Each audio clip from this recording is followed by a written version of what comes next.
Very good evening, friends. We are back with another topic, which is congenital heart disease. So this is one of the last topics that we are going to discuss in cardiology. So after this, we'll be having a test and discussion for which I would like all of you to participate actively so that we can have a good discussion. Okay. So let us now move on with this topic. So congenital heart disease is mainly dealt with in pediatrics, but there are few things that you need to know from the adult medicine perspective. So which is what I will cover mainly here. And the few things which will be covered in pediatrics will be covered in detail there. Okay. So let us now move on. First, a question, like always. ASD is a communication between the right and left atria. It is one of the common congenital heart defects. Which of the following is not true about this condition? So it is one of the common etiologies of right heart dilatation. Reverse splitting of second heart sound is seen. Many patients are not aware of it until later in life. ECG usually shows a right bundle branch block. Yes, guys. So this is the question. I want all of you to look at the question so that you can have a discussion later. We'll discuss after the end of the topic of atrial septal defect. Okay. Yes. So first and foremost, how do you classify congenital heart disease? So this basic classification, all of us know that it is divided as cyanotic and acyanotic heart disease, isn't it? Congenital heart disease. So first is those presenting with cyanosis and those which don't present with cyanosis. Okay, both of these come under congenital heart disease. So among the acyanotic heart disease, the most common that we know are VSD, ASD, PDA, isn't it? So how do we actually define this? First, acyanotic heart defect, the first one, which has a left to right shunt, is first one will be atrial septal defect. The second one is ventricular septal defect. Okay. Third one is patent ductus arteriosus. Patent ductus arteriosus. The fourth one is endocardial cushion defects. Endocardial cushion defects. Okay. So the first one is those with the left to right shunt, ASD, VSD, PDA, endocardial cushion defects. This you will understand further when we actually study about all these topics. But for now, just I want you to be familiar with the classification. Okay. So the first one among the acyanotic heart disease with a left to right shunt is ASD, VSD, PDA, and endocardial cushion defects. Okay. So what is it without a shunt? Without a shunt, the first one will be coarctation of aorta. Coarctation of aorta. I'm sure all of you are familiar with these terminologies. The first one is coarctation of aorta. Second one will be congenital pulmonic stenosis. Okay, pulmonic stenosis. First is coarctation of aorta. Second is congenital pulmonic stenosis. Okay. Next, coming to the cyanotic heart disease, we classify based on the pulmonary flow, whether it is decreased pulmonary flow or increased pulmonary flow. So among the cyanotic heart disease with decreased pulmonary flow, the first one will be tetralogy of fallot. The first one will be tetralogy of fallot. The second one will be tricuspid atresia. Tricuspid atresia. Okay. Then coming to the increased pulmonary flow, the first one will be transposition of great arteries. Transposition of great arteries, wherein the aorta comes from the right ventricle and the pulmonary artery comes from the left ventricle. So this is transposition of great arteries. The second one is total anomalous pulmonary venous connection. Okay. So total anomalous pulmonary venous circulation. So we divide this. I want you to be familiar with this. As we move on with the discussion, this classification will become a lot more easy for you. Okay. It will become a lot more easier for you to understand and remember. Okay. So let's move on. So what is basically a left to right shunt? What do we mean by a left to right shunt? Okay. That means there is a shunting from the left side of the heart to the right side. To the right side. Okay. Left side of the heart to the right side. So we now have a heart. This is the left atrium, right ventricle, left ventricle. So there is a shunting. So the shunting can either be a left atrial to right atrial shunt or a left ventricle to a right ventricle shunt. Okay, left ventricle to a right ventricle shunt. Also, it can be from here, from the left ventricle arises the aorta, and from the right ventricle arises the pulmonary veins, isn't it? Pulmonary arteries, sorry, pulmonary arteries. So there can be one more connection, which is the connection between the aorta and the pulmonary arteries. That is also a left to right shunt, because the aorta arises from the left ventricle and the pulmonary arteries arise from the right ventricle. So when there is a shunt between the aorta and the pulmonary arteries, that is also called a left to right shunt. So now you can easily enumerate what are the shunts, what are the left to right shunts. So the connection between the atrias, that is atrial septal defect. Then there's a connection between the ventricles, that is the ventricular septal defect. Then the connection between the aorta and the pulmonary artery, that is patent ductus arteriosus. In infants, even in pregnancy, in utero, the baby has a connection between the right atrium, between the aorta and the pulmonary artery, because the blood doesn't go into the lungs in pregnancy, in utero. Only when the baby comes out after birth, this happens, isn't it? So, but this connection is there to shunt the blood from the aorta to the pulmonary artery. Okay, so this shunt actually closes off during the later stages of pregnancy or before delivery or just after delivery. But when this closure does not happen and form the ligamentum arteriosum, this becomes patent. That is called the patent ductus arteriosus. So now you very easily know what the left to right shunts are. These are ASD, VSD, and PDA. ASD, VSD, and PDA. Okay, so the left to right shunts shunt between the left side, from the left side of the heart to the right side. Okay, so this is very easy concept to understand. Atrial septal defect, ventricular septal defect, and patent ductus arteriosus. Okay, so now moving on, what are the causes for all these congenital heart defects? What do you think are the causes for the congenital heart defects? So the first one, what do you think? This can be chromosomal anomalies. Chromosomal anomalies like Down syndrome. Okay, Down syndrome, then Dijot syndrome, etc. So there are many syndromes, and even unnamed syndromes. They can have some monosomies or trisomies or deletions. All these can actually cause congenital heart defects. Okay, congenital heart defects. Then what is the second one? What is the second one? The next one will be fetal alcohol syndrome. Fetal alcohol syndrome. Though this is not very common in India, we must remember that this is a very important cause. Okay, the mother during pregnancy has consumed a lot of alcohol, which has actually affected the fetus. Okay, so this is called fetal alcohol syndrome, which presents with congenital heart defects. Then the third one will be torch infections, which is the most important one. Torch infections, isn't it? Torch infections are very, very, very important. So among this, which one is most important? R, that is rubella. Rubella is very, very important.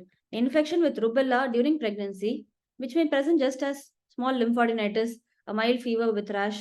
This rubella infection actually predisposes the patient to have the baby to have congenital heart defects. So the first important one is chromosomal anomalies, after the torch infections, then fetal alcohol syndrome, then maternal diabetes. The fourth one is maternal diabetes. So when the mother is suffering from diabetes during gestation, so the baby can have congenital heart defects. So in this, which congenital heart defect is most common? That is ventricular septal defect. Okay, ventricular septal defect. So this is ventricular septal defect. Maternal diabetes mellitus causes ventricular septal defect. Okay, then when it comes to VSD, post-MI. Post-MI, we have seen in the chapter on ischemic heart disease, the one which we see, it is ventricular septal defect. There can be a septal rupture causing a ventricular septal defect. This is post-MI. Then the other things are drugs, teratogenic drugs, which cause heart anomalies, teratogenic drugs. So these are the most important causes. These causes are very common to all the congenital heart defects. That's why I'm discussing first itself. So this is chromosomal anomalies, Down syndrome, which can be Down syndrome, example Dijot syndrome, then fetal alcohol syndrome, torch infections. And among that, the most important one is rubella, then maternal diabetes, post-MI VSD, drugs, teratogenic drugs. Okay. So moving on. Moving on to atrial septal defect. So first, what is it? How is the atrial septum formed? Okay. How is the atrial septum formed?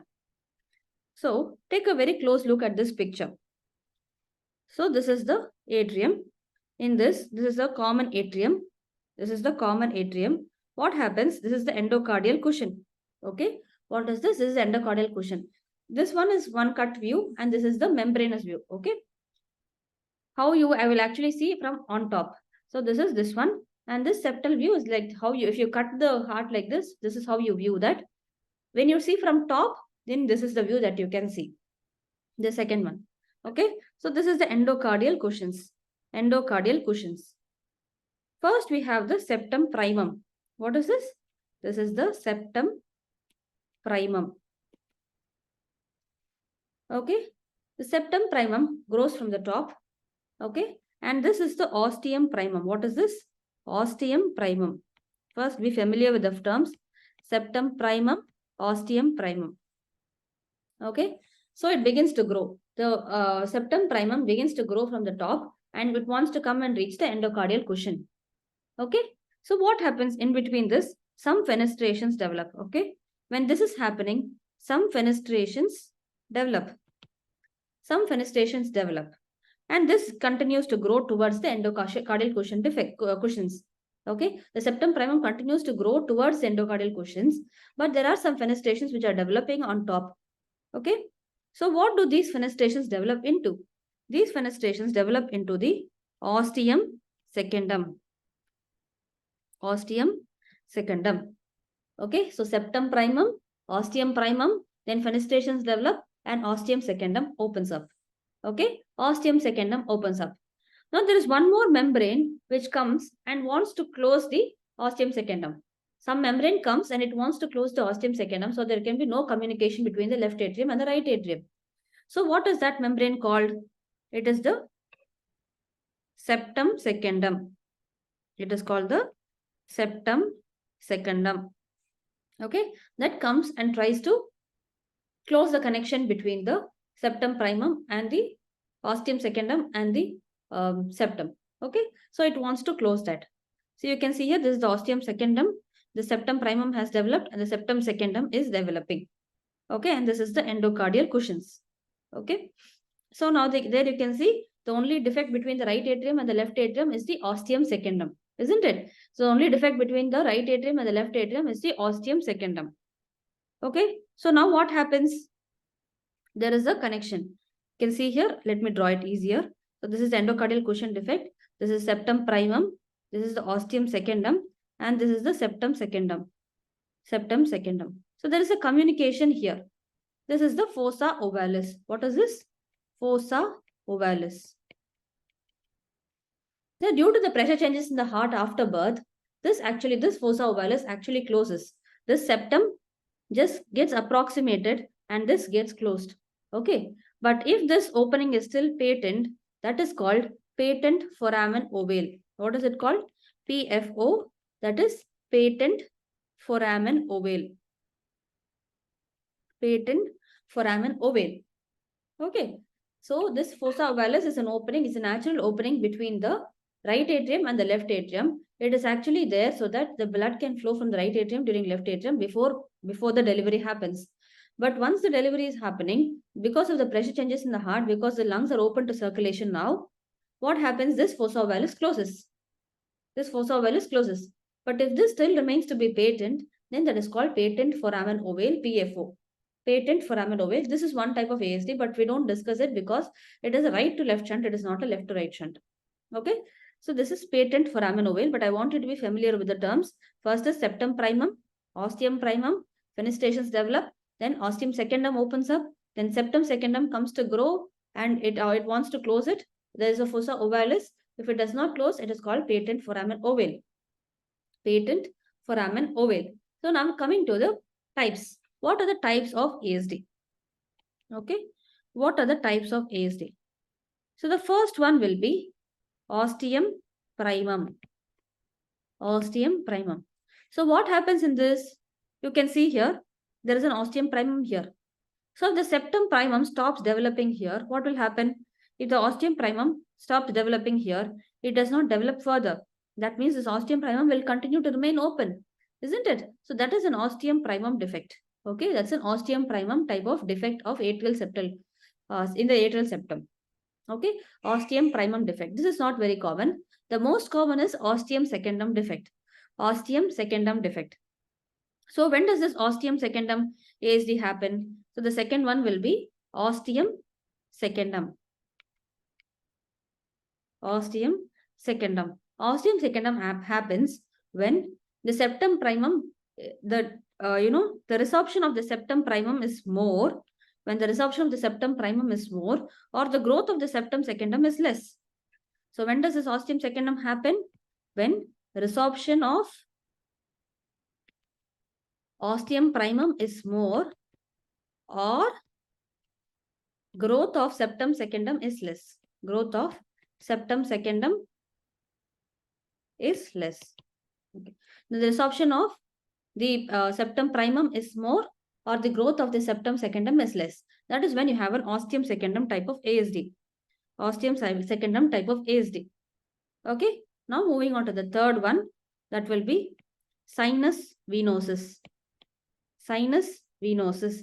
This can be either near the IVC or near the SVC. When there is an atrial septal defect near the opening of the SVC or the opening of the IVC, then we call this as a sinus venosus defect. Sinus venosus defect. It can either be near the SVC or near the IVC. Okay, so what are the types? Ostium primum, ostium secundum, and sinus venosus type, which can be either near the SVC or the IVC. Okay, so moving on. So what happens exactly in atrial septal defect? What happens in atrial septal defect?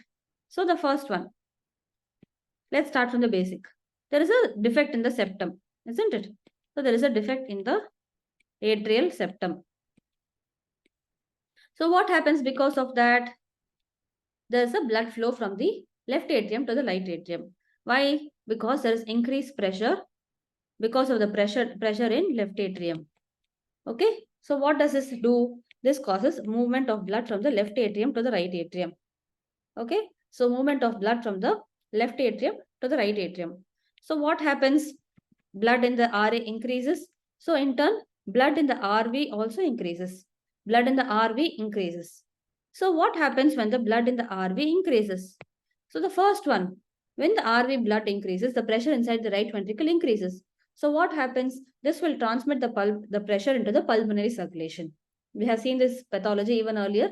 When the right ventricular pressure increases, it transmits the transmits the pressure into the pulmonary circulation, isn't it? So what happens because of the right ventricular pressure increase? Increased pulmonary circulation pressure or the flow. Because of that, what happens? Pulmonary edema happens. Okay. What happens because of that? Pulmonary edema occurs. Okay. So the first thing which happens is the patient will have pulmonary edema. So gradually what happens? The pulmonary hypertension increases. Pulmonary hypertension increases. Isn't it? The pulmonary pressures increase. Because of that, what can happen? Later stages, pulmonary hypertension increases. There is remodeling in the pulmonary circulation. Okay. What happens? The muscles in the arteries become to get constricted. Isn't it? They become to get thickened. So the arterial lumen becomes thicker, becomes smaller. So what happens? The pulmonary hypertension keeps on progressively increasing. When this progressively increases, what happens? There will be heart failure. Heart failure. And because of this, what happens? There will be a shunt reversal. What will be there? There will be a shunt reversal. What do you mean by that? The blood will start moving from the right atrium to the left atrium. Right atrium to the left atrium. So what happens when the right atrium, blood moves from the right atrium to the left atrium? What will happen? Deoxygenated blood mixes with the oxygenated blood. So the oxygen level in the blood comes down. So what will happen? The patient will become hypoxic. There will be cyanosis. As a result of the hypoxia, what will happen? The patient will have clubbing. Okay, this is all long-term changes. The first change will be pulmonary edema. Then longer term, when this keeps on happening over a long period of time, pulmonary hypertension will develop. The patient will go into heart failure. There will be a shunt reversal where the blood is going from the right atrium to the left atrium, and the patient will become hypoxic. There will be cyanosis, and there will also be clubbing. Okay. So next, moving on. So what happens when the right ventricle, the pressure increases? What happens? The RV fails. Right ventricle fails. Because of the RV failing, what will happen? There will be blood congestion, hepatomegaly. There will be hepatomegaly. Okay. What will happen? There will be hepatomegaly. So let me make this brighter. There will be hepatomegaly, isn't it? Hepatomegaly will develop. Okay. So what else will happen? When there is increased pulmonary flow, what will happen? There is an increased risk of bronchopulmonary infections. Because when the blood is a very good medium for the bacteria to grow, isn't it? So when there is a lot of blood in the pulmonary circulation, there is an increased risk of bronchopulmonary infections. Okay? Yes. So what happens? There's a defect in the atrial septum. There is an increased pressure in the left atrium. So left atrium to right atrium, there is a shunt. Because of this, there is a lot of blood in the right atrium. So the pressure increases in the right atrium, which is transmitted to the right ventricle. So what happens? The right ventricle fails. So it causes hepatomegaly, fluid accumulation in the aorta, in the SVC, SVC, IVC, and the hepatomegaly also occurs. Then there is increased blood flow into the pulmonary circulation. So pulmonary edema develops. Over time, what happens? The pressure in the pulmonary circulation increases. So there is a pulmonary hypertension. Then heart failure occurs. Because of this heart failure, this is shunt reversal. The blood now moves from the right atrium to the left atrium. What happens then? Because of the movement of right atrium to the left atrium, deoxygenated blood is moving from the deoxygenated blood is mixing with the oxygenated blood, isn't it? So the hypoxia, cyanosis, and clubbing occurs. When there is a lot of blood in the pulmonary circulation, it is an increased medium for bacteria to grow, so it causes bronchopulmonary infections. Okay, so now we have seen what happens with the RV because the pressure inside the RV is more. But what happens because of the decreased blood in the RA? Okay, so there is decreased blood in the left atrium. So what happens? Left ventricular pressure also decreases. There is less blood in the left ventricle. So what happens because of that? The cardiac output decreases. What happens when the cardiac output decreases? The BP drops, isn't it? So the BP drops. To counteract this, what does the body do? The body will increase the heart rate.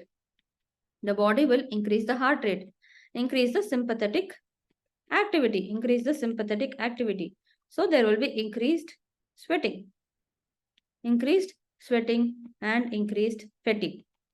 Okay, so we have now seen the effects of this shunting on the right ventricle as well as on the left ventricle. Okay, so we have seen what are the effects of shunting on the left ventricle as well as the right ventricle. Okay, so I hope the pathology is clear. The pathology is more or less similar for the atrial septal defect as well as the ventricular septal defect. In the ventricular septal defect, also the blood moves from the left ventricle to the right ventricle. Again, the same thing happens as increased pulmonary circulation. All these are the same. This is basically the pathology of the left to right shunts. Okay. Yes. So moving on to the clinical features and examination. So what do you find in atrial septal defect? What do you find in adults? They will have, we have now seen they will be hypoxic, they can have cyanosis, clubbing when there is shunt reversal. Okay, so how do they present to you? First, they will have dyspnea on exertion. Dyspnea on exertion. Okay, the second one, they will have increased heart rate. So they will have palpitations. They can have hypotension. I told you, right? Because of the drop in the blood in the left ventricle, the cardiac output is less. So what happens because of that? Because the cardiac output is less, the BP will also be less. There will be hypotension. There will be fatigue. Then most importantly, they will be in congestive cardiac failure. They will be in congestive cardiac failure. There will be congestive cardiac failure. As this cardiac failure progresses, what happens? There will be a shunt reversal. Shunt reversal. So what is this called? Eisenmenger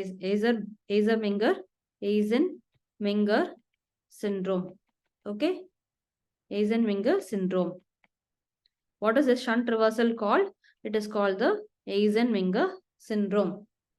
This is very important term. You will be often hearing it in your questions. Okay, Eisenmenger syndrome. Okay, so moving on to the findings. What happens when the right ventricular pressure increases? Okay, so first the RV pressure increases. Because of this, what happens? Because the right ventricular pressure increases, the heart, the apex is formed by the right ventricle. Apex is formed by the right ventricle. So you will have a right ventricular heaving apex. Okay, you will have a right ventricular heaving apex. Okay, so what will we find on examination? It will be a right ventricular heaving apex. Okay, you will also have a precordial bulge. When the right ventricle is increased, you will have a precordial bulge. Okay, we have all learned this during our earlier years of MBBS, but we need to correlate and study so that you will understand it better. Okay, I'm sure all of you know when the right ventricle is enlarged, you will have a precordial bulge. But when you want to list the conditions which cause all this, then you have to keep on mugging that. Instead, what you should do, you should actually understand what is causing this. So the right ventricle, when it is enlarged, it forms the precordial bulge. Okay, and you have the parasternal heave, isn't it? So you have the precordial bulge, parasternal heave, and a right ventricular heaving apex will be formed. Okay, so moving on. How will the apex be? It will actually be displaced laterally. Where will the apex be? Apex will be displaced laterally. Displaced laterally. Apex will be displaced laterally. So we have now seen about the apex and the physical examination findings. Now moving on to auscultation. Yeah. So moving on to auscultation. So what do you expect to find when there is a shunt from the left atrium to the right atrium? There is a shunt from the left atrium to the right atrium. So what do you find? What do you expect to happen? What do you expect to happen? Yes, because of the pressure, the pressure, because of the flow from the left atrium to the right atrium, usually in small ASDs, that you don't have much pressure difference, isn't it? So when the pressure difference is less, the murmurs will not be heard effectively. So when the pressure difference is less, you will not have murmurs. Okay, so what are the actual murmurs that you hear then? What are the murmurs that you hear then? These are actually flow murmurs. Okay, because of ASD, you don't have any murmurs, but the murmurs that you hear in a patient in ASD is because of the flow. So what all flow is increased in this? You must remember the flow from the right atrium to the right ventricle is increased. So right atrium to right ventricle, the flow is increased, isn't it? So what valve guards that? That's the tricuspid valve. So there is a lot of flow through this. What happens then because of that? It causes a mid-diastolic murmur. Okay, mid-diastolic murmur. Because of the excess flow from the right atrium to the right ventricle through the tricuspid valve, you have a mid-diastolic murmur. Okay, so the right ventricle to the pulmonary circulation, there is an increased flow. So what happens? There is an ejection systolic murmur because of increased flow from the right ventricle to the pulmonary circulation. So that is ejection systolic murmur. So what happens? The first murmur that you hear, that is the MDA murmur because of increased flow from the right atrium to the right ventricle. The right ventricle has more blood. It is pumping it into the pulmonary circulation. So you have an ejection systolic murmur. So mid-diastolic flow murmur as well as an ejection systolic murmur in the pulmonary area. Okay. So these are the common flow murmurs in a patient with ASD. So coming to the second heart sound. Second heart sound, S2. So what happens? Usually S2 and P2 are very close. That you hear it only as a single heart sound, isn't it? So A2, P2. These are quite close. Sometimes in patients where during the respiratory cycles, you can hear it as two different small sounds which are very, very close together. Or you may hear it as a single sound, isn't it? But what happens in atrial septal defect? S2, what happens? Because of more flow from the right ventricle into the pulmonary circulation, what happens? The pulmonary valve closes later. Closes later. So because of that, what happens? The P2 will be delayed. The P2 will be delayed. Then what happens? The second thing, there is very little blood in the left ventricle, isn't it? So the aortic closes very fast. Aortic valve closes very fast. Aortic valve closes very fast. Because of that, what happens? The A2 comes fast and faster. Okay, so the A2 happens faster and the P2 gets delayed because there is more blood in the right ventricle which is getting pushed into the pulmonary circulation. The valve takes a lot of time to close, whereas there is very little blood in the left ventricle, so the aortic valve closes very fast. Okay, so what happens because of that? A2 is getting delayed. I mean, A2 comes faster and P2 is getting delayed. So because of that, what happens? The split becomes wide. Okay, what happens because of that? The split becomes wide. The split becomes wide. Okay, so what happens in atrial septal defect? The split becomes wide because the pulmonary valve closes later and the aortic valve closes fast. Okay, there is a deviation. So because of that, the split is wide. So in atrial septal defect, what do we call the P2, I mean S2 as? It's a wide fixed split. Wide fixed split. So now you know why we have a wide split. Why do we call it as a fixed split? Because during the respiratory cycles also there is not much variation. Because there is no variation with the respiratory cycle. Because this is not associated with the respiratory, no respiration changes. Okay, that is why you have a wide fixed split. You need to remember this. This will be asked in your exams. Okay, they would have mentioned a wide fixed split. Then it is most important one is atrial septal defect. Wide fixed split, wide because the P2 closes later, A2 comes earlier, and fixed because there are no changes during respiration. Okay, so it is a wide fixed split in atrial septal defect. Okay, yes. Moving on. What are the investigations that you will see? In ECG, what do you expect to find? So this is common sense that you should be using. What do you find in an ECG in a patient with atrial septal defect? You don't have to think so much for that. So what happens? Right ventricle is enlarged. Right ventricle is enlarged. Because of that, what does it do? It actually stretches the right bundle branch. Stretches right bundle branch. So because of that, what happens? Initially, you have an incomplete RBB, but as the problem progresses, you will have a complete right bundle branch block. Okay, so what you must remember, in ASD you will have an incomplete right bundle branch block initially because of the stretching of the right bundle branch. Later, as the pathology progresses, you will have a complete right bundle branch block. Right bundle branch block. Also, because the right ventricle is becoming enlarged, what happens? It turns and forms the apex also. So what happens? There is a right axis deviation. There is a right axis deviation. Okay, so what are the three things that you will find? The first one is right axis deviation, second is incomplete right bundle branch block, and the third one can be a complete right bundle branch block. Okay, so moving on to the chest x-ray. What do you expect to find in the chest x-ray? So what have we seen? There is increased pulmonary vascularity, isn't it? There is a lot of blood in the pulmonary circulation. So increased pulmonary vascularity you can find out. Okay, then the right ventricle is enlarged. So our right atrium enlargement can be seen, right atrium and right ventricle enlargement can also be seen, and the RB apex can also be found out. There will be a mild rotation and the apex will have to become bigger. So there's a mild cardiomegaly will be there. Okay, there's increased pulmonary vascularity, right atrial enlargement can be seen, and right ventricle enlargement can also be noted. So what do you expect to find on the echo? This echo is very, very important because there is something called a bubble study which is done. Okay, to find out atrial septal defect. What is it called? It's called a bubble study. In this, what do? We give agitated saline. What do we give? Agitated saline. Usually what happens? It comes this, when agitated saline is given intravenously, this comes to the right heart. Okay, this comes to the right heart and it is normally cleared by the lungs. Normally cleared off in the lungs. But when there is a septal defect, this bubble will be seen in the left atrium when there is a septal defect. Okay, so then you can confirm that there is an atrial septal defect. So what more can you find on the echo? You can find out the size of the atrial septal defect. You can also find the pressure difference, pressure gradient. You can also find the pressure gradient. Okay, so this echo is very, very important. You have the bubble study where you give agitated saline. When the bubble is found in the left atrium, then there is a septal defect. Okay, So what is cardiac catheterization?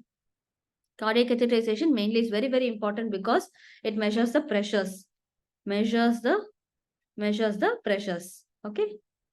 Rhyming ones. Measures pressures. Okay. It measures the pressures. Where QP, that is the pulmonary flow, and QS, which is the systemic one. Okay. Pulmonary and the systemic pressures. Okay. So this is very important because based on this only we treat the patient. Okay. Yes. Now moving on to the last part of atrial septal defect. How do we manage these patients with atrial septal defect? Okay. So if there are very small, the first one, if there are very small ASDs, they can spontaneously close. They can spontaneously close. Very small ASDs usually spontaneously close. Okay. So if at all it is a big ASD and you want to close, when will you close this ASD? Okay. If there at all there is a bigger VSD, bigger ASD, and you want to close it, when will you close it? You must definitely close before it goes on to Eisenmenger syndrome. You need to close before there is Eisenmenger syndrome. This is very, very important. Once the pulmonary pressures increase to a very great extent, then there is no point in closing the defect because it will become dangerous to life. Okay. So once the shunt reversal happens, there is no point in closing the defect. If at all you want to close the ASD, then you must do it before Eisenmenger syndrome develops. This is a very, very important point because the indication for surgery will be asked very, very often. Okay. So once the Eisenmenger syndrome develops, you should not do a shunt closure, ASD closure. Okay. So how do we actually grade the pressures, and how do we actually decide whether we need to close or not? Okay. So I told you we have to measure the QP and the QS. QP and the QS, and we find the ratio. That is the ratio of the pulmonary pressure to the RV systolic pressure. RV systolic pressure. Okay. Pulmonary pressure and the RV systolic pressure. So, first one, we have 3. Okay. So, first one, what happens if the pressure is more than 1.5:1? What happens if the pressure is more than 1.5:1? If the pressure is more than 1.5:1 and the patient is symptomatic, if it is more than 1.5:1 and the patient is symptomatic, then you can electively close. You can electively close the septal defect. Okay. You can electively close the septal defect. Okay. If it is more than 2:1, that means it's an indication that you should close it earlier. Close it faster. Okay. If it is less than 1.5:1, then what you will do, you will just follow up the patient. You will follow up. Okay. If the pressure is more than 2:1, then you will close it immediately. If the pressure is less than 1.5:1, then you will follow up the patient. If the pressure is slightly more than 1.5 and less than 2, and if the patient is symptomatic, then you will choose to electively close the ASD atrial septal defect before the patient develops complications. Okay, so this is very, very important. So how do you actually close this? There are 2 approaches for closure. Okay, for the closure, you have 2 approaches. So what is the first one? First one is a transcatheter approach. Transcatheter approach, which we are using more and more commonly nowadays. Second one will be an open surgical procedure. Open surgical procedure. Okay. Transcatheter approach. But one hinge with the transcatheter approach is you cannot do this for all the ASDs. You can do this only when there is some septal tissue which is there on which you can fix the device. Okay, on which you can fix the device. If there is no remnant septal tissue which can hold on the septal device, then you cannot do the transcatheter approach. You definitely have to do an open surgical procedure. Okay, I hope you understand. If there is a rim of septal tissue which is left, which can actually hold the atrial septal device, then you can do the transcatheter approach. But if there is no septal rim tissue, or if it is a very, very big defect, then you prefer an open surgical procedure. Okay, then you prefer an open surgical procedure. Okay.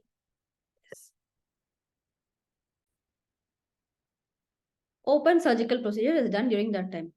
So, for which For which ASD, which procedure will you choose?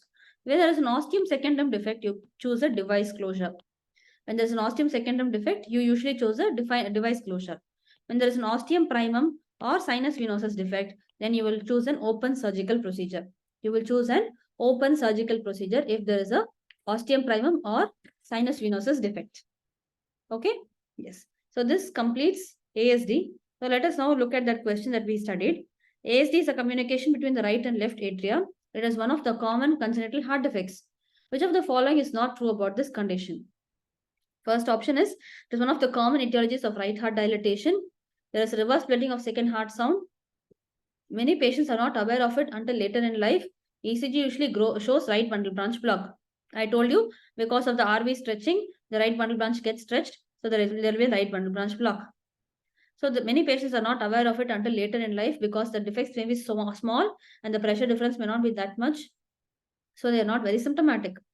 Okay. Then it is one of the common heart etiologies of right heart dilatation. There is right atrial enlargement as well as right ventricular enlargement. So this is also correct. So is there a reverse splitting of the second heart sound? I told you the second heart sound will have a wide fixed split. Okay. Wide fixed split.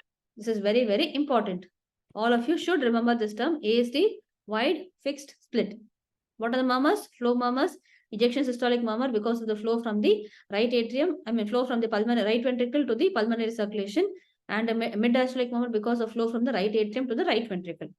Okay, so auscultation and ASD is clear. Let us now move on to the ventricular septal defect. Okay, so ventricular septal defect. So let us now see the anatomy. This ventricular septal defect is based on the location where the septal defect occurs. Okay, so it can be defined based on the anatomy, or it can be defined based on the size, or it can be defined based on the restriction it causes. Okay, restriction it causes. So what are the two parts of the ventricular septum? So the first part will be, it is either a membranous septum or a muscular septum. Okay, there are two components, muscular septum as well as membranous septum. So you can see here, the membranous septum is very, very small area. This is the membranous septum. Okay, this is a very, very small area. And the other big part, this is everything is the muscular septum. Okay, the entire thing will be a, or I would show this, this is a better way of showing it. The entire thing will be a muscular septum. All this is the muscular septum. Okay, so let me now show you. So based on the anatomy, you will call it an outlet septum when the septal defect occurs near the outlet. Okay, when it occurs near the outlet. It's a trabecular septum or an inlet septum. When there is inlet from the right atrium to the right ventricle in that region, when it comes near the inlet, so it's called an inlet septum, septal defect. There's a trabecular septal defect or an outlet septal defect. Okay, or this is the muscular septal defects, or it can be either a membranous septal defect. So membranous septal defect or a muscular septal defect. Among the muscular septum, you have an outlet septal defect, trabecular septal defect, or an inlet septal defect. Okay, so how else would you classify? Based on size. Okay, how will you classify? This can be a small VSD, a moderate VSD, or a large VSD. This is very easy to remember, isn't it? Small VSD, moderate VSD, large VSD. Okay, so when do you call it as a small VSD? When do you call it as a small VSD? When it is less than 33% of aortic annulus size. When the small VSD is less than 33% of the aortic annulus size, then it is called a small VSD. So when do you call it a moderate VSD? When it is between 33 to 75% of the aortic annulus size, you call it a moderate VSD. When will you call it a large VSD? When it is more than 75% of the aortic annulus size. So if it is less than 33%, if it is less than 1/3 of the aortic annulus size, then you call it as a small VSD. When it is between 33 and 75%, you will call it a moderate VSD. When it is more than 75%, you will call it as a large VSD. Okay. So what is based on restriction?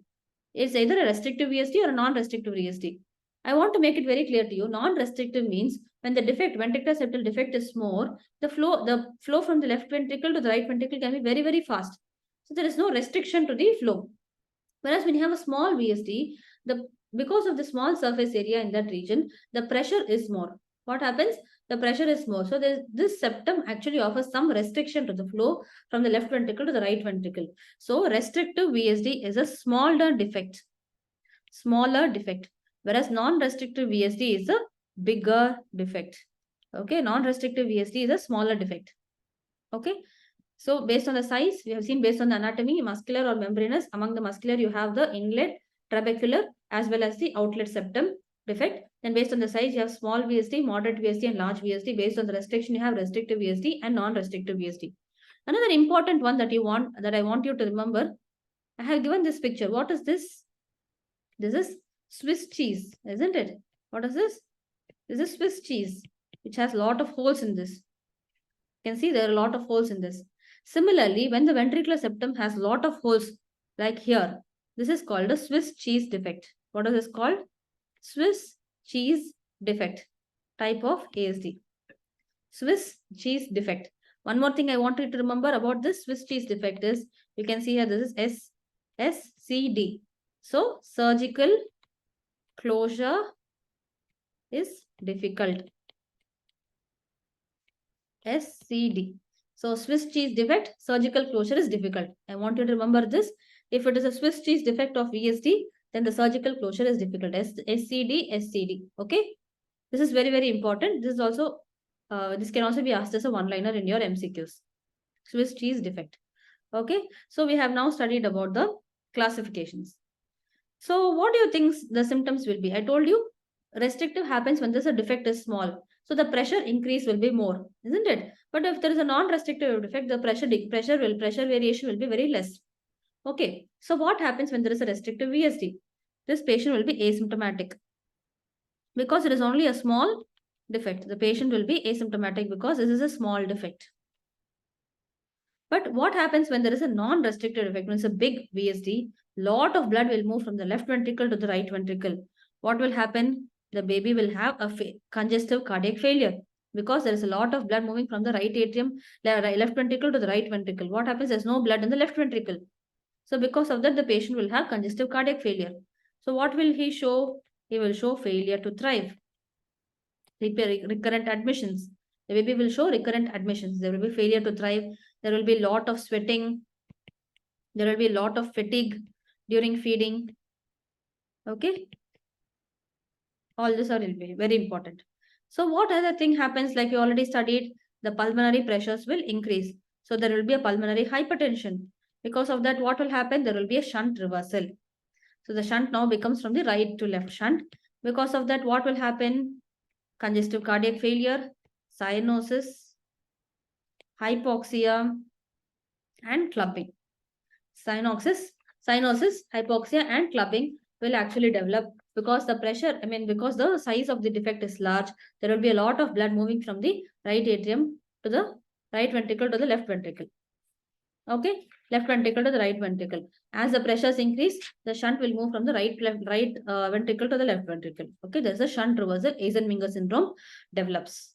Okay, so now moving on to the signs. What happens in this? Again, there is RV hypertrophy. Okay, what happens in this? Again, there is RV hypertrophy. What will happen? The apex moves laterally. Then there is a heaving apex. There is a parasternal heave. Parasternal heave will be there, isn't it? Parasternal heave will be there. Okay, this is very, very important. So what is other thing that you will have? You will have on auscultation, you will have the flow is from the left ventricle to the right ventricle. Left ventricle pressure is more, the right ventricle pressure is less, and there's a lot of blood in the left ventricle. There is very little blood in the right ventricle. So what happens because of this? Because of this, you will have a hollow systolic murmur. During the systole, when the ventricle contracts, there will be a constant movement of blood from the left ventricle to the right ventricle instead of going out into the aorta. So you will have a hollow systolic murmur. Hollow systolic murmur. Usually grade 4 to 6. This will usually be grade 4 to 6. It will be quite an intense sound. Okay, 4 to 6. Grade will be 4 to 6. And sometimes you can also have a thrill. Okay, sometimes you can have also thrill. So it's a hollow systolic murmur or a pan-systolic murmur because the flow from the left ventricle to the right ventricle happens during the entire systole. Okay, so it's a holosystolic murmur of grade 4 to 6 with a thrill. Okay, so what happens? When will the thrill be more? So when it is a smaller, when will the murmur will be more? When there's a smaller VSD, because of the increased pressure difference, there's a turbulence is more, isn't it? The turbulence is more, the murmur will be louder. Okay, but when it's a smaller, bigger VSD, the pressure difference will be less, the turbulence is less, so it will be fainter. The murmur will be fainter. When you have a louder VSD, so this is smaller VSD. When the VSD, the murmur becomes fainter, it means that the VSD is a bigger defect. There is a bigger defect on the VSD. Okay. So you have heard this is the holosystolic murmur. So what are the other flow murmurs that you will have in these patients? What are the flow murmurs in these patients? Like I told you, there is no major murmur in atrial septal defect. Because of the defect itself, there are only flow murmurs. But because of the ventricular septal defect, you have a holosystolic murmur. Along with that, you also have some flow murmurs. What are the flow murmurs? Again, there is increased blood into the pulmonary circulation. So you have an ejection systolic murmur. You will have an ejection systolic murmur in the pulmonary area. So what is the second thing? You will have a lot of blood is moving from the mitral area, moving through the right mitral area. So you will have a mitral MDM in the mitral area. Okay, and because as the heart failure develops and it progresses, you will hear an S3 also. You will also hear an S3. Okay, you will also hear an S3. Yes. Okay, so this is very, very important. It's a holosystolic murmur, and you will also have flow murmurs, ejection systolic murmur, and a mid-diastolic murmur most commonly. Okay, so now, what is the natural history of this disease? What happens to the natural history of this disease? So most of the defects, that is most of the ventricular septal defects, nearly 25% will close spontaneously. What happens? More than 25% or around 25% actually will close spontaneously by 18 months of age. By 1.5 years of age, actually 25% of the defects will close spontaneously. The large defects will tend to become smaller. Large defects will become smaller. Okay, will become smaller as the age progresses. Okay, they will tend to become smaller.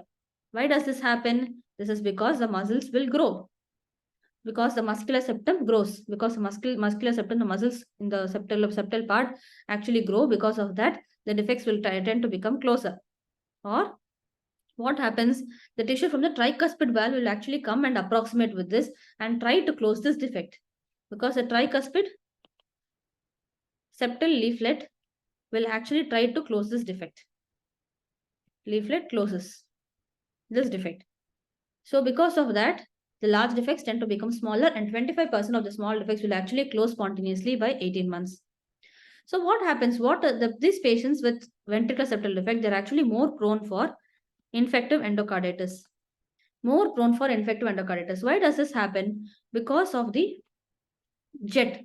Because the left ventricle has a lot of pressure. It is not like the left atrium and the right atrium. The pressure difference is very minimal. But in the left ventricle, there is a lot of pressure compared to the right ventricle. So what happens? The blood is just put out like a jet, isn't it? The smaller the ASD, there is more turbulence and the blood is pushed out like a jet. So what happens because of that? The patient is more prone for risk of infective endocarditis. Okay, because this patient is more prone for infective endocarditis. So if left untreated, what will happen? Left untreated, we know the natural fate of this disease. They will develop Eisenmenger syndrome. They will develop Eisenmenger syndrome. What happens in Eisenmenger syndrome? The pulmonary hypertension increases. So because of that, what will happen? There will be a right to left shunting. Because of that, what will happen? There will be a right to left shunting. Right to left shunting. Okay. So this is the natural course of this ventricular septal defect. How will you treat? You need a device closure or you can do a surgical closure. Okay. Yes. Now moving on to the third topic, which is patent ductus arteriosus. Like I told you, during the in utero period, there is a connection between the aorta and the pulmonary artery, because the pulmonary artery doesn't usually go into the lungs. So the lungs are not open for circulation during the in utero period. So there is a connection between the aorta and the pulmonary artery to facilitate the circulation inside the body. Okay, but what happens after birth? This ductus actually closes and it forms the ligamentum arteriosum. ligamentum arteriosum. In some people, this connection does not close and it continues to be patent. That is called the patent ductus arteriosus. Patent ductus arteriosus. So what happens?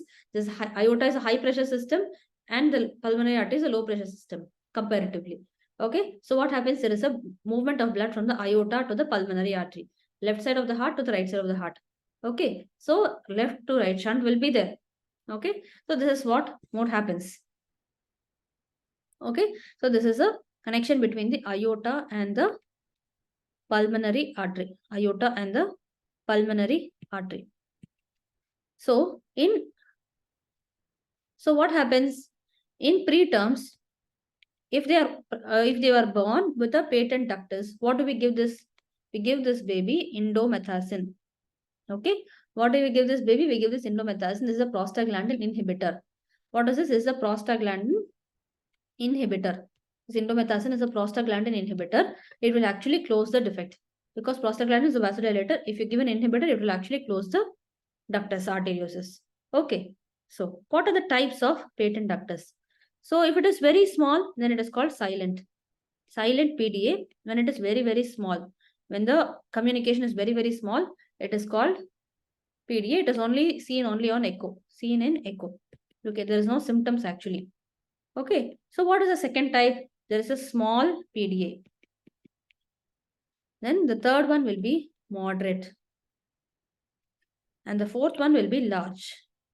Okay, and the fourth one will be large. Small PDA, moderate PDA, or a large PDA. Okay, and how do we classify this? This is based on the pulmonary pressures. QP is to QS. QP is to QS. If the pulmonary pressure is less than 1.5, then you will have a small PDA. If it is 1.5 to 2.2, then it is a moderate one. And if it is more than 2.2, then it is a large PDA. Okay. And what happens in a small PDA? In all these things, you will have continuous murmurs. Okay. What will you have? A continuous murmur throughout the systole as well as the diastole. Why does this happen? During the systole, a lot of blood is pushed into the aorta. So there is a lot of blood in the aorta which is moving into the pulmonary circulation. When there is diastole, what happens? The aorta relaxes. So some amount of blood is again moving into the pulmonary artery because of the patent ductus. So there is always a constant movement of blood in the during the ventricular systole as well as the diastole. So you have a continuous flow murmur, or this is called a machinery murmur, continuous murmur, or a machinery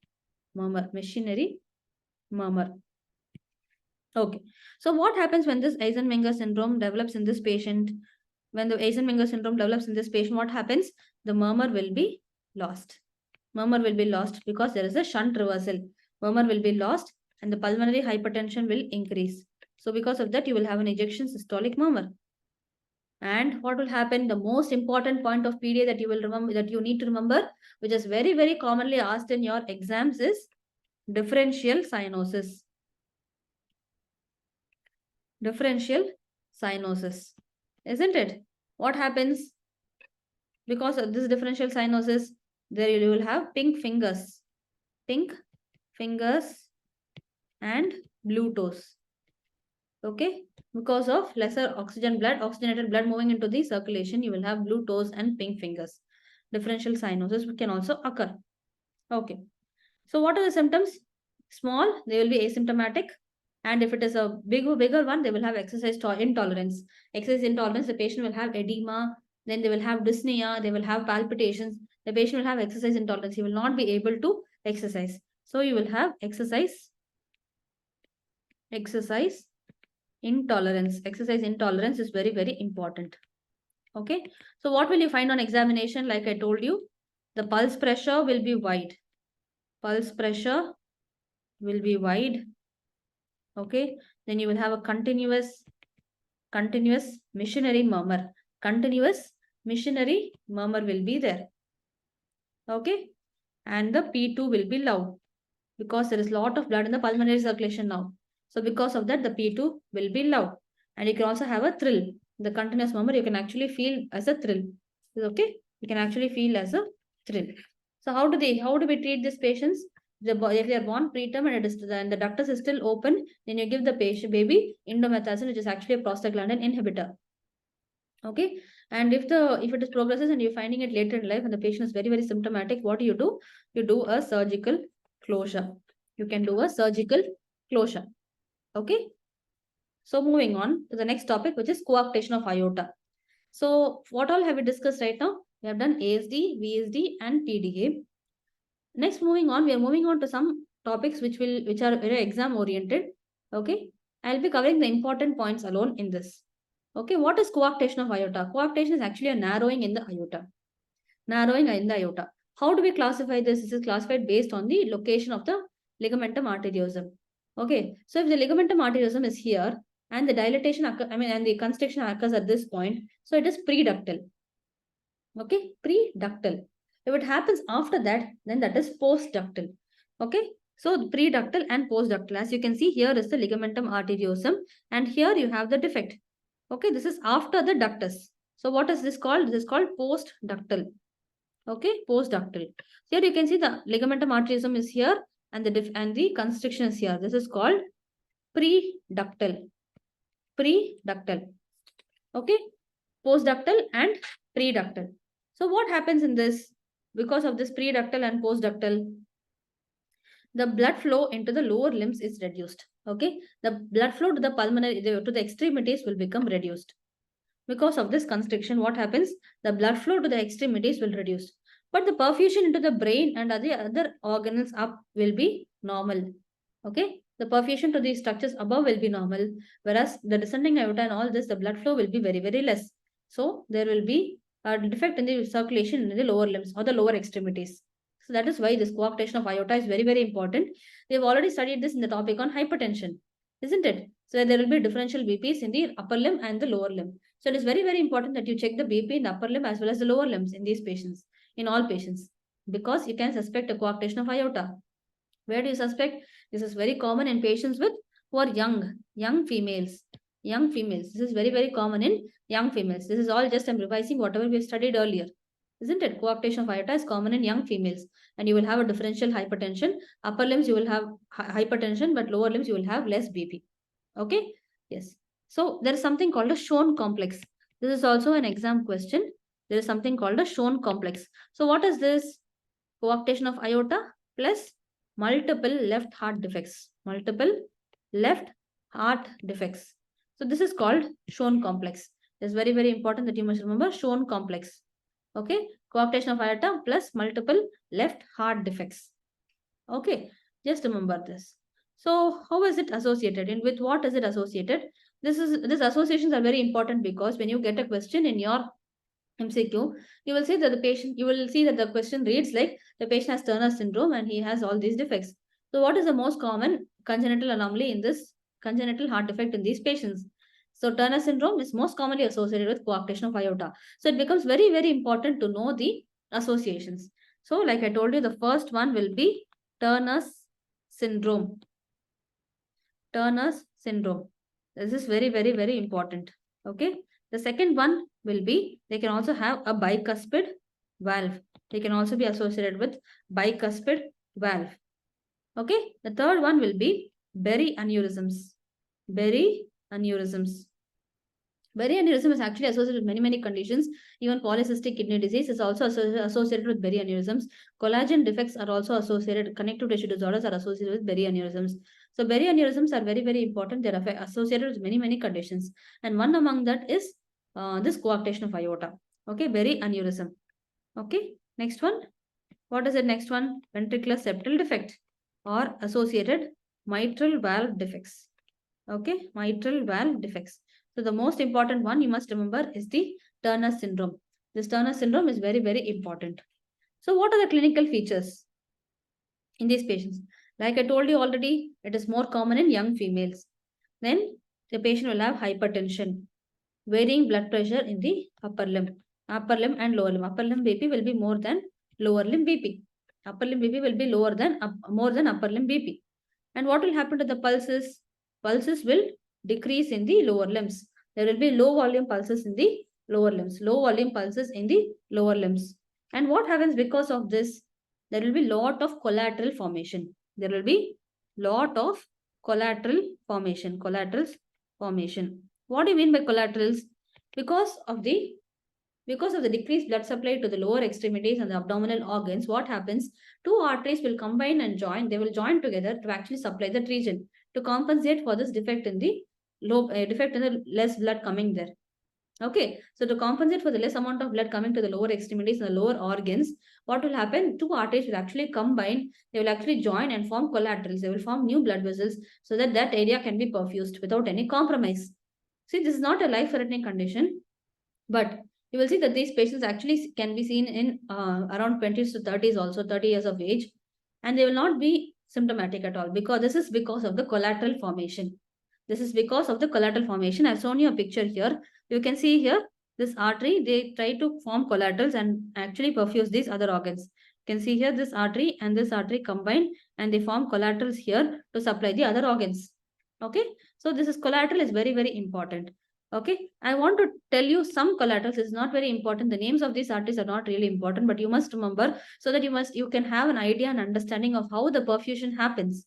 Okay, so internal mammary artery plus the epigastric artery, they actually supply the internal mammary artery and the epigastric artery, they actually supply the lower extremities, lower limbs.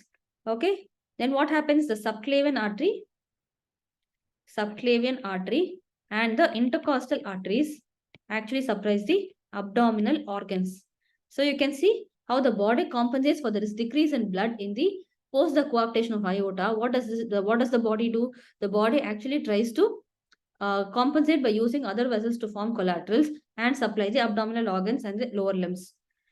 The anterior spinal artery is also enlarged and it also forms collaterals. Okay, anterospinal artery also helps in this collateral circulation. So this body tries to actually manage the situation so well by forming collaterals. So because of these collaterals, what happens is you can in the interscapular region or all over the chest, you can find that there is lot of blood supply. You can have lot of flow murmurs which are heard because of the increased blood supply and the collateral formation. Okay, in the interscapular area as well as all over the chest, you will have lot of flow murmurs. You can hear the flow of blood. Okay, so this is very, very important. So what do you find on auscultation? You will have the S2 and S1 and S2 will be there. S1, S2 will be there. Ejection systolic murmur, I told you, will be present at the left upper sternal border as well as the base on the left interscapular area. All over the chest, you will have some kind of sounds because of the collateral formation. Okay, so interscapular area, this is very, very diagnostic. If you hear a murmur in the interscapular area, so that means that the patient is having collateral circulation because of coarctation of aorta. Okay, and you will have continuous movements all over the chest. Continuous movements all over the chest. Continuous movements because of the scapular area. Interscapular area. This is mainly interscapular area and this is all over the chest. Okay, this is because of the lot of blood supply. Yes. So chest X-ray, some points which are very, very important. These are named ones that you should know. Something called rib notching. Why does this rib notching occur? So I'll just maximize this image for you to see. You can see here that there is a defect. Isn't it? You can see that there is a defect here. You can see that there is a notching. There is a movement and there is a small notching in the upper rib. This is because of the collateral formation. The collaterals actually go and get notched on the rib. So which actually causes this rib notching. Then what is this figure of 3 sign? This is because of the enlargement preductal dilatation. What is this? This is the duct before the coarctation occurs, there is a dilatation. So if this is the aorta and there is a constriction here and there is a dilatation here. So what happens? This before the constriction, what happens? This part dilates. This part dilates. So pre-stenotic dilatation. This figure of 3 sign is because of pre-stenotic dilatation. Pre-stenotic dilatation. So you must remember this. If you remember this, you won't have to mug it up. Figure of 3 sign is seen because of the pre-stenotic dilatation and coarctation of aorta. Rib notching is because of the collateral formation. So if you remember these two, then you don't have to mug up these X-ray findings. Okay. So you can also find that the heart will be enlarged. The heart is enlarged. Isn't it? There's a mild cardiomegaly. The ascending aorta will also be enlarged. There will be an aortic dilatation. There will be a figure of 3 sign because of the pre-stenotic dilatation will be there. Okay. And this rib notching is most commonly seen in the 4th to 6th ribs. This will be most commonly seen in the 4th to 6th ribs. Okay. So what happens with the natural course of this coarctation of aorta? What happens to this? 20 to 30%, they will develop congestive heart failure by 3 months of age. By 3 months of age. This is very less common. But most of them will actually survive into adulthood. Adulthood survival will be there. Adulthood survival will be there. Okay. Most of these patients will survive into adulthood. Okay. This is very, very important. These patients can also have renal failure. Why? Because there is decreased blood flow to the kidneys. Decreased blood flow to kidneys. So they can also develop renal failure progressively. But the patients do survive into adulthood. And when they survive, you will hear interscapular collateral sound because of the interscapular collaterals, as well as in the all over the chest, you will have continuous murmurs. Okay. So adulthood survival is there in coarctation of aorta. Next, moving on. Tetralogy of fallot. So tetralogy of fallot. What are the components of tetralogy of fallot? This is very, very important among the cyanotic congenital heart disease is very, very important and most frequently asked in your exams. So what does tetralogy mean? There are 4 components. Tetralogy means there are 4 components. So what are the components? The first one will be infundibular stenosis. Infundibular stenosis. The second one will be overriding of aorta. Overriding of aorta. So what do you mean by overriding of aorta? The aortic opening will be just over top of the defect. Okay, what is the defect? That will be ventricular septal defect. There will be ventricular septal defect and the aorta will open just above it. So there is an overriding of aorta. Okay, so this is a ventricular septal defect. And the fourth one will be as a component of, as because of all this ventricular septal defect and overriding of aorta, what will be there? There will be right ventricular hypertrophy. So the first component is infundibular stenosis. Infundibular stenosis. So this is the infundibular stenosis. You have an overriding of the aorta. You will have a ventricular septal defect, and this is the right ventricular hypertrophy. Right ventricular hypertrophy. Okay, so these are the components of tetralogy of fallot. Okay, so what is a pathology? What is the pathology? I want you to remember this. So what is a pathology? First, there is a pulmonic stenosis. Pulmonic stenosis is there. That is only infundibular stenosis. Just above the infundibulum, that's near the pulmonic valve, the infundibular, there is stenosis. Okay. So because of this stenosis, what happens? There is a right ventricular hypertrophy. Right ventricular hypertrophy. There is also a VSD. So which causes left to right shunt. And gradually as the pressure increases, what happens? There is a shunt reversal and there is a right to left shunt. Okay, right to left shunt will be there. So right ventricular hypertrophy and right ventricular shunt.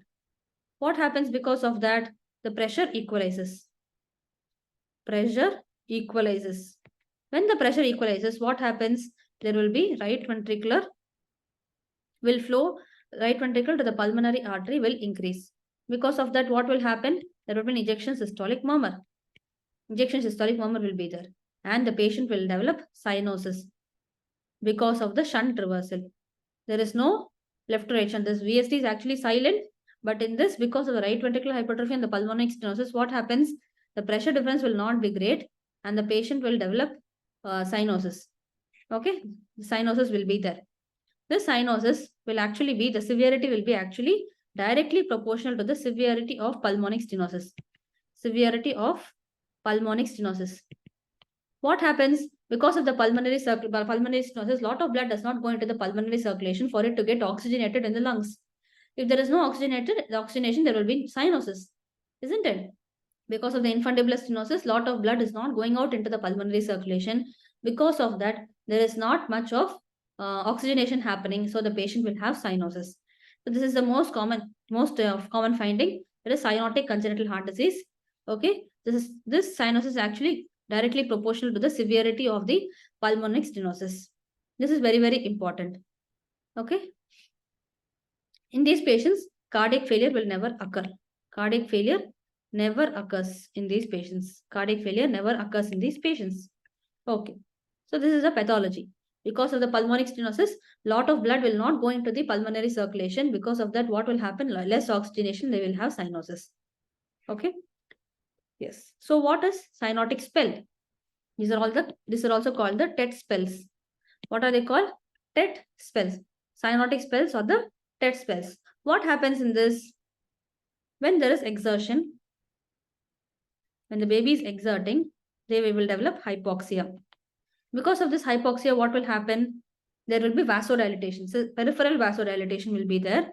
Because of that, the peripheral vascular resistance will decrease. The peripheral vascular resistance will decrease. When there is exertion, what else will happen? The catecholamines will increase, isn't it? The catecholamines will increase. Because of that, what will happen? The infundibular spasm will increase. When the infundibular spasm increases, what happens? It's actually causing a blockage of the right ventricular outflow. So what happens because of that? There's a right ventricle outflow tract obstruction. The peripheral resistance is decreased and also there is a right ventricle outflow tract obstruction. Because of that, what happens? There is a lot of pressure in the right ventricle. Because of that, what happens? There is a lot of pressure in the right ventricle. And there is a VSD also, isn't it? So what happens now? The pressure is more in the right ventricle. So the blood will move from the right ventricle to the left ventricle. So because of that, the blood will move from the right ventricle to the left ventricle. So it's a right to left shunt. Because of this right to left shunt, what happens? There is less blood in the pulmonary circulation, so there will be cyanosis. What will happen? Less blood in the pulmonary circulation, so there is deoxygenated and oxygenated blood mixing. The arterial oxygenation concentration will decrease, and the PaCO2 will increase. PaO2 decreases, and the PaCO2 increases. Okay, PaCO2 increases. What happens because of this PaCO2 increase? This will stimulates the respiratory center. Because of this, PaCO2 increases. This is the main stimulus, isn't it, for respiratory center, respiratory stimulation. So the respiratory center will be stimulated. So what will happen? The baby will start hyperventilating because of hyperventilation. Okay, because of the increased respiratory center stimulation, what will the baby do? The baby will try to hyperventilate. When the hyperventilation happens, what will happen? This hypoxia will increase. When the hyperventilation increases, what will happen? Hypoxia will further worsen. When this hypoxia further worsens, what will happen? More and more cyanosis will occur. Okay, when this hypoxia happens, more and more cyanosis will happen. Okay, so this is very, very important that you understand this. Because of exertion, there is hypoxia, there is peripheral vascular resistance will decrease. And the catecholamines will increase during exertion. There will be an increase in infundibular spasm. The right ventricle outflow will get obstructed. So the right ventricular outflow tract obstruction will be there. Because of this, the pressure in the right ventricle will increase. As the pressure in the right ventricle increases, there's a right to left shunt happening. Because of this right to left shunt happening, the deoxygenated concentration increases. Deoxygenation concentration increases. The PaCO2 concentration in the blood increases. This will directly stimulate the respiratory center. The respiratory center, as a compensation, will cause the baby to hyperventilate. When the hyperventilation happens, there is further hypoxia washing out. There is further hypoxia. Because the hypoxia worsens, what will happen? There will be cyanosis. Okay, so these are called TET spells. So what will the baby do actually to compensate for these TET spells? The baby will actually go into knee elbow position. Okay, knee elbow position. What will happen at that time? There will be a lot of blood coming back into the venous return will increase. So the amount of blood coming into the right atrium and the right ventricle will increase. Okay, to facilitate that, the baby will go for the knee elbow position. Okay. So how do we treat this? First will be squatting. What happens when squatting? The systemic vascular resistance will increase. The systemic peripheral vascular resistance will increase.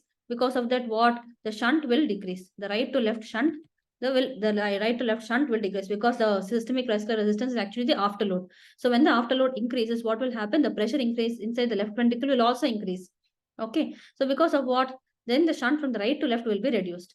The right to left shunt will be reduced and the pulmonary blood flow will be increased. And the pulmonary blood flow will be increased and the cyanosis will tend to come down. So squatting is very, very important. Knee elbow position is also very, very important. Okay. The second one will be beta blockers. You need to give beta blockers to actually cause this because this will relieve the infundibular spasm. This will relieve the infundibular spasm. Beta blockers will relieve the infundibular spasm. What is the third thing that you give? You give the baby oxygen.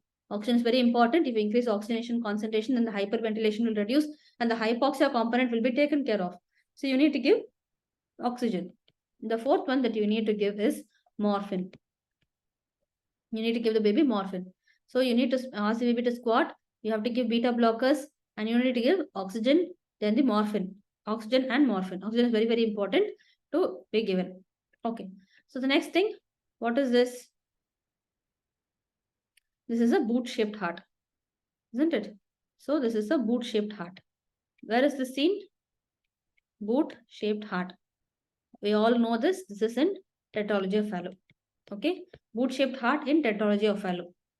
Okay. And one more very, very important thing that you must notice on this X-ray is, you can see that the lung fields are almost very, very clear. You can see the lung fields are very, very clear. These are called oligemic lung fields. What is this called? Oligemic lung fields. Oligemic lung fields. Why does this happen? This is because of the infundibular spasm. Not much blood is going into the pulmonary circulation, isn't it? So the lungs will be oligemic. It will be as if there is no blood supply to the lungs at all. So oligemic lung fields and boot-shaped heart are characteristic findings on the X-ray of Tetralogy of fallot. Okay, I'm sure the pediatrics people will be discussing in detail on this topic. I'm just telling you the most important top points in this and also the pathology so that you will understand the concept better. Okay, yes. So how do we treat this? There are some shunts which you must remember. For this, these are surgical closures. The first one, most important one is Blalock toxic shunt. Blalock toxic shunt, which is the connection between the pulmonary artery. Connection is made between the pulmonary artery and the subclavian artery.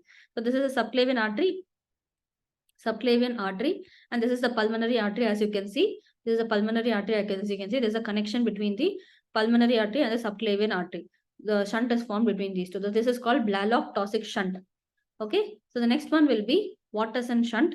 Watterson shunt is between the pulmonary artery and the ascending aorta. You can see here between the pulmonary artery and the ascending aorta. So this is Watterson shunt. Then the Spots shunt will be between the descending aorta and the pulmonary artery. Descending aorta and the pulmonary artery. This is descending aorta and pulmonary artery. This is very, very important. Watterson shunt, Pot shunt, and Blalock toxic shunt. These three are very, very important.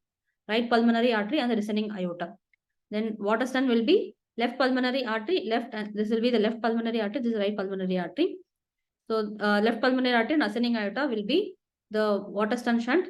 Potts shunt will be between the right pulmonary artery and the descending aorta. Okay, I want you to remember this picture so that you don't have to mug it. It will be easy for you to remember if you have a photographic memory of this picture. That's why I'm putting more and more pictures. Okay, so you must remember this.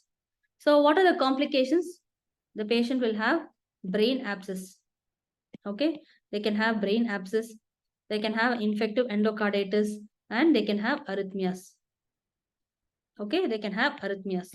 They can have brain abscess, they can have infective endocarditis, they can have arrhythmias. All these are very, very important. These are common complications that you must remember. Okay, and there is something called a pentology of fallot. What is this? You have the components of tetralogy of fallot along with an atrial septal defect. So now you have a VSD as well as an ASD. You have infundibular stenosis and you have a right ventricular hypertrophy and also an overriding of aorta. ASD and VSD is there, that is pentology of fallot. What is triology of fallot? In this, you will have a pulmonary artery stenosis. You will have a pulmonary artery stenosis. You will have a right ventricular hypertrophy or a patent foramen ovale or ASD. In this, VSD is not there. You have a patent foramen ovale or an ASD. Okay, so you have a patent foramen ovale or ASD. Now coming to the last one, this is Ebstein's anomaly. I am going to tell you only the important points. What happens in Ebstein's anomaly? This tricuspid valve formation is not proper. So the tricuspid valve is actually displaced down. Okay, so when the tricuspid valve is displaced down, what happens? The pressure differences between the right atrium and the left atrium is not maintained, and there is a lot of blood regurgitating back into the right atrium because of the defect in the tricuspid valve. So what happens in this? The tricuspid valve is not formed properly. You will see in this sail sign flapping of tricuspid valve. Sail sign flapping of tricuspid valve because it's not fixed properly. What will happen? The pressure differences are not maintained. So what will happen? It will keep on flapping. This is called sail sign flapping of the tricuspid valve. There is an important finding on JVP that you will notice in patients with Ebstein anomaly that you must remember. You will have giant V waves. Giant V waves. This is because of the regurgitation. Giant V waves.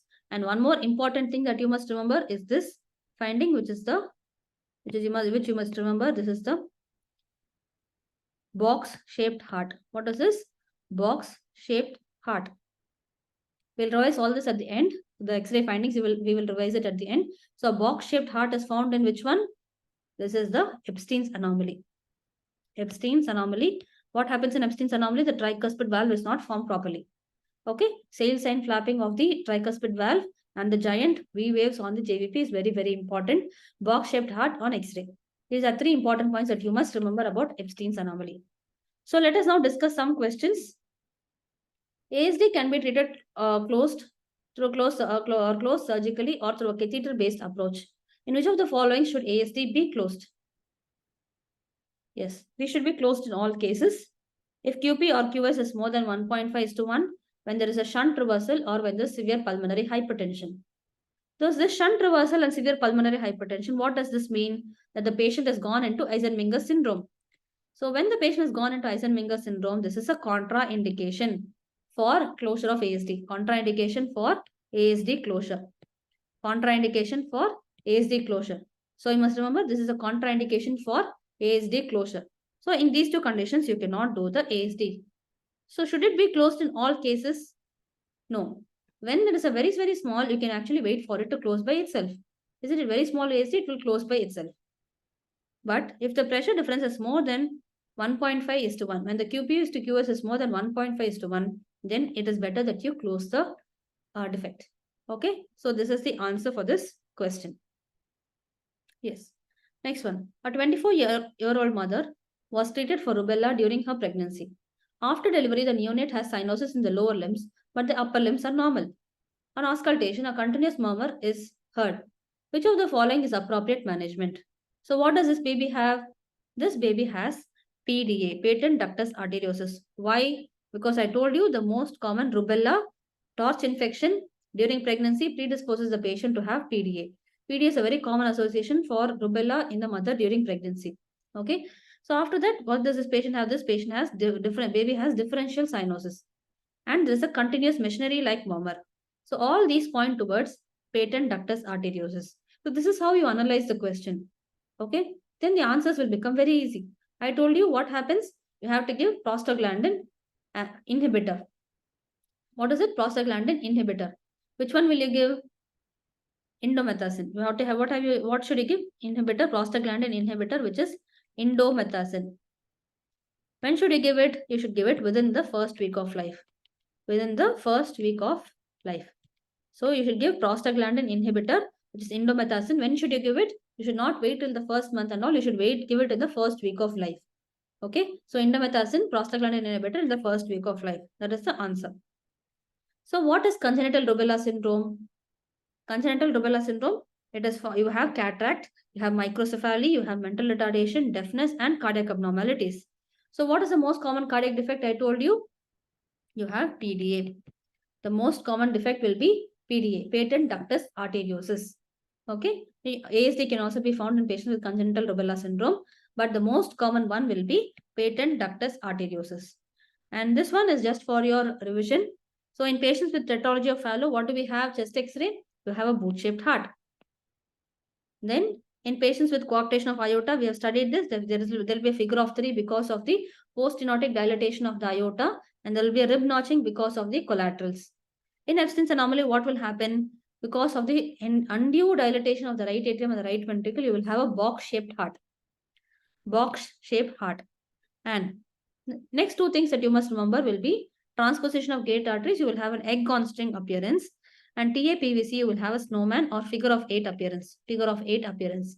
TAPVC will have snowman or a figure of 8 appearance on the X-ray. Okay. So I hope you will remember all these things. I thank you so much for joining in and listening to today's session. So we are finishing the cardiology lectures with this topic. And next we'll have a cardiology discussion, test and discussion. I'll give you the questions prior so that you can actually go through the questions and you can try to answer them. And then we'll have a discussion on those questions. So we'll get back on that. Thank you again for watching. Thank you.